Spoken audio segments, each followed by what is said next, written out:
était une fois dans un pays lointain un jeune prince qui vivait dans un somptueux château.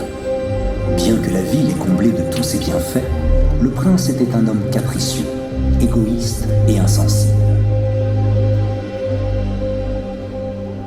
Un soir d'hiver, une vieille mendiante se présenta au château et lui offrit une rose en échange d'un abri contre le froid qui faisait rage. Saisi de répulsion devant sa misérable apparence, le prince ricana de son modeste présent et chassa la vieille femme.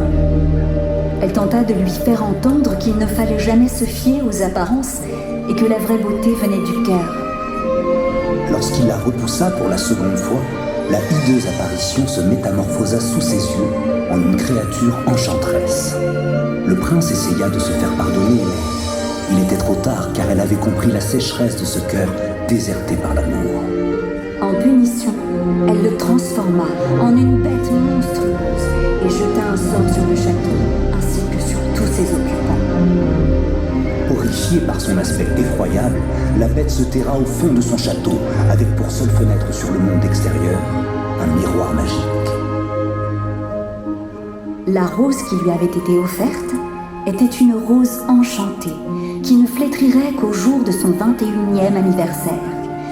Avant la chute du dernier pétale de la fleur magique, le prince devrait aimer une femme et s'en faire aimer en retour pour briser le charme.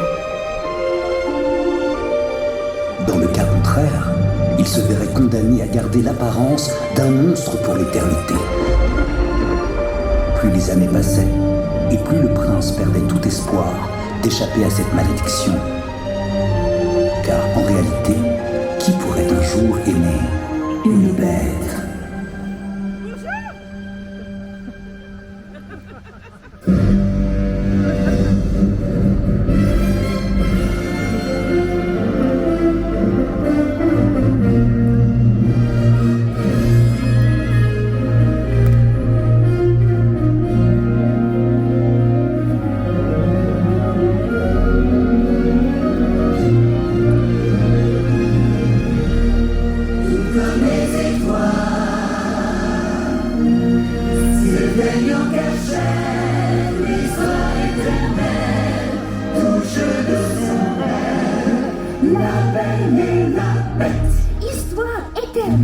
Éternelle comme la magie de Noël. Mais n'est-ce pas un peu aussi la magie de l'amour? Je suis bien d'accord avec vous, mademoiselle Angèle. Et quoi de mieux que l'histoire d'amour, la plus incroyable de tous les temps, pour célébrer la magie de Noël? Vous avez raison, monsieur Gaspard. Oh, comme vous avez raison. Mais dites-moi, mademoiselle Angèle, vous êtes très joliment habillée. Vous me rappelez quelqu'un, mais qui donc? Mais enfin, voyons, monsieur Gaspard, mon personnage préféré de cette histoire. Je vois pas. Et vous aussi, d'ailleurs. Je crois avoir découvert votre source d'inspiration. Mes amis, bienvenue dans le monde de la Belle et la Bête.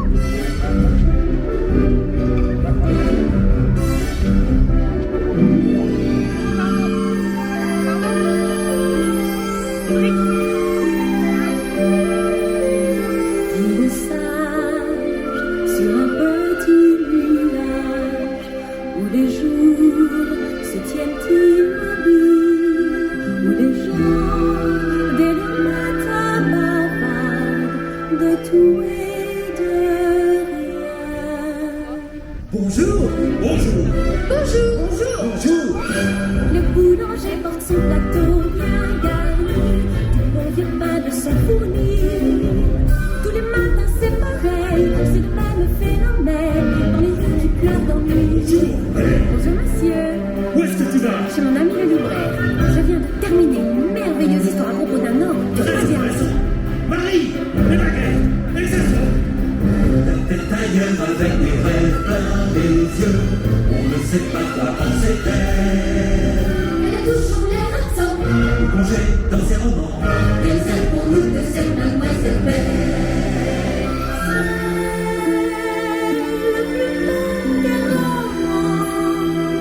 Et tout ce passage m'enchante du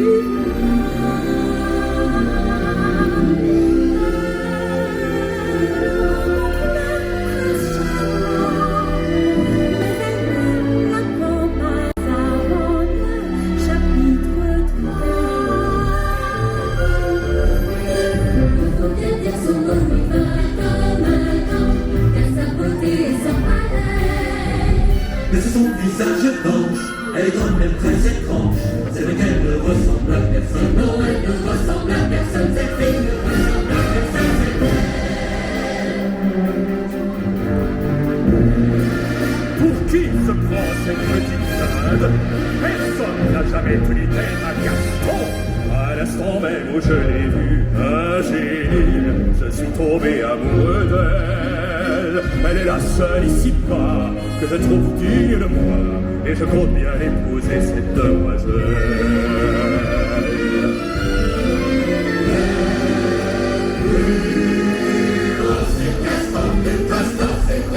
Et personne n'a un coup de tour comme Gaston. Ça c'est pas du biceps en papier.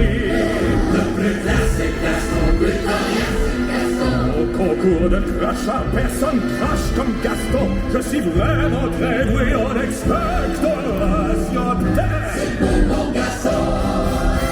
Quand j'étais petit, je mangeais 4 douzaines d'œufs pour être fort, pour me sentir à l'aise. Maintenant que je suis grand, j'en avale 49. C'est pour ça que je suis le roi des palaises.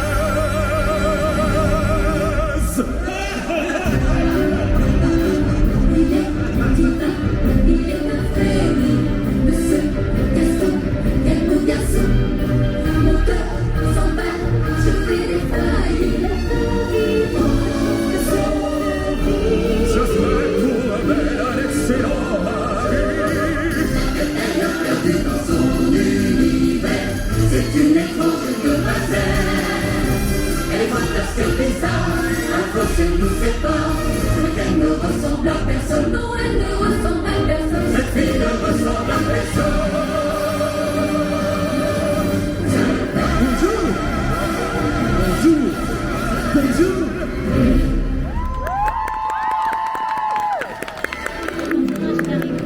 Quel est l'autre point commun entre Noël et la Belle et la Bête? Aucune idée, monsieur Gaspard. Oh, c'est facile. Oh, quand même. Écoutez. Bon, j'imagine que vous avez la réponse si vous posez la question. Vous me connaissez très bien, mademoiselle Angèle.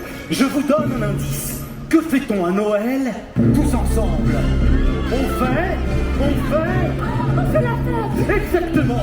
Qui dit Noël dit c'est la fête. C'est la fête, c'est la fête. Ça fait scarder un bec. Mettez votre petite serviette chérie et nous on est le rêve. Plein des jours et on va. Sinon on sert un petit peu. Puis sinon c'est la meilleure. Et croyez-moi chez Vanessa, tout le monde chante, tout le monde danse. Oui, mademoiselle, ça c'est la France. À mon dîner, ça vaut mieux qu'un coup de trompette. Prenez donc le menu, et quand vous l'aurez vu, on fera la fête, ça sera chouette, manivette. Les montants comme sauter, un citron à flamber. On vous prépare un écart, faites à vous le sifflet. Vous êtes seul, mademoiselle, mademoiselle, vous êtes tout seul. Y'a pas de cafard, y'a pas de début, les assiettes sont les deux. Jongler avec mes cotonniers, tout ça dans les vallées sur des grandes maisons. Allez, le vent dans verre et sautons la barrière pour les fillettes, les sonnettes, vachenettes, les adressettes. C'est la fête, c'est la fête, c'est la fête.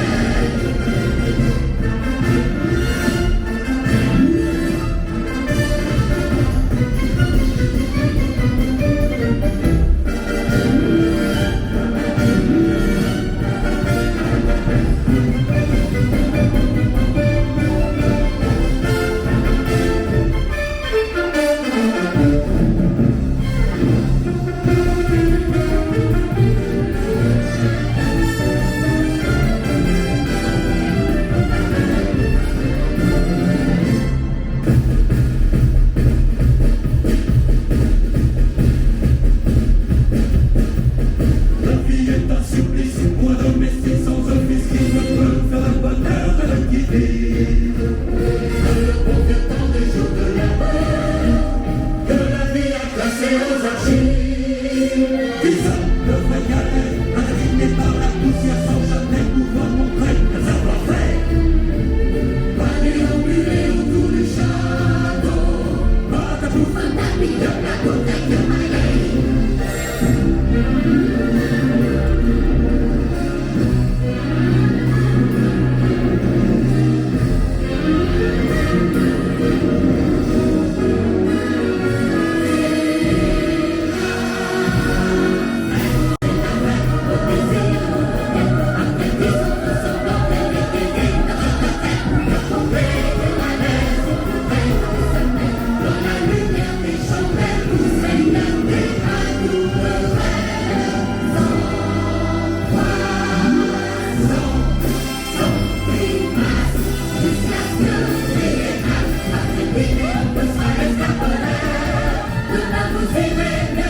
ce soir peut-être on fait la fête. Oui, la fête, oui, la fête.